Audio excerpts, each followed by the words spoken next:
For our last story, let me start with a number that might surprise you. India will spend nearly $6 billion on sneakers by 2030. $6 billion. In 2024 alone, Indians bought sneakers worth around $3.9 billion. By 2030, that number could rise to $6 billion. That's a growth rate of over 5% every single year. And here is the twist. For decades, almost all of that money went to foreign brands, the likes of Nike, Adidas and Puma. But today, there's a shift happening in the market. Indian homegrown sneaker brands are on the rise. So how did we get there? Why are Indian sneaker brands suddenly exploding? And why are Indians choosing homegrown versions or homegrown sneakers over international brands? Tonight, we'll break it down for you, starting with how we got here.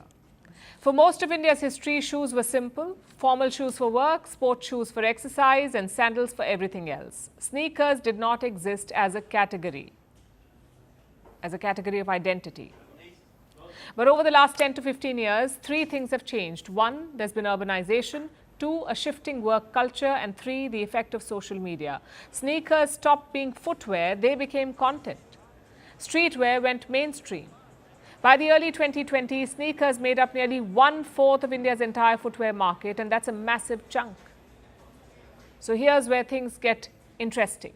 A typical lifestyle sneaker from a global brand costs around 10,000 to 20,000 rupees, 10 to 20,000. Limited editions go much higher. For most Indians, that is not affordable. It's not a random impulse buy. So two parallel markets emerged. Market one consisted of expensive, high aspiration global brands. Market two included low price, low aspiration, unbranded shoes and counterfeits. In fact, first copy sneakers are priced at around 1,000 rupees. They still make up nearly 90% of the market, 90. So 1,000 rupee unbranded shoes and 10,000 rupee branded sneakers, that leaves a wide gap. And it's in this gap that Indian sneaker brands were born.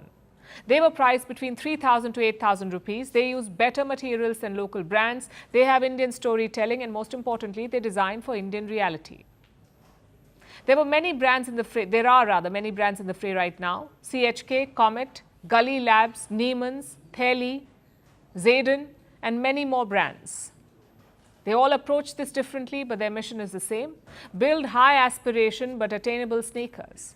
Most of them are even manufactured completely in India, from the sketch to the sole. Everything is made in India. And here's the other thing. Many global sneakers are built for lives in Western countries, but homegrown brands are changing that. There is water and dust resistance for monsoons, breathability for heat, wider foot shapes, long hour comfort. Some brands even use special coatings for dirt. And then there's the storytelling. Indian brands use local scripts for shoes. Many derive inspiration from Indian culture.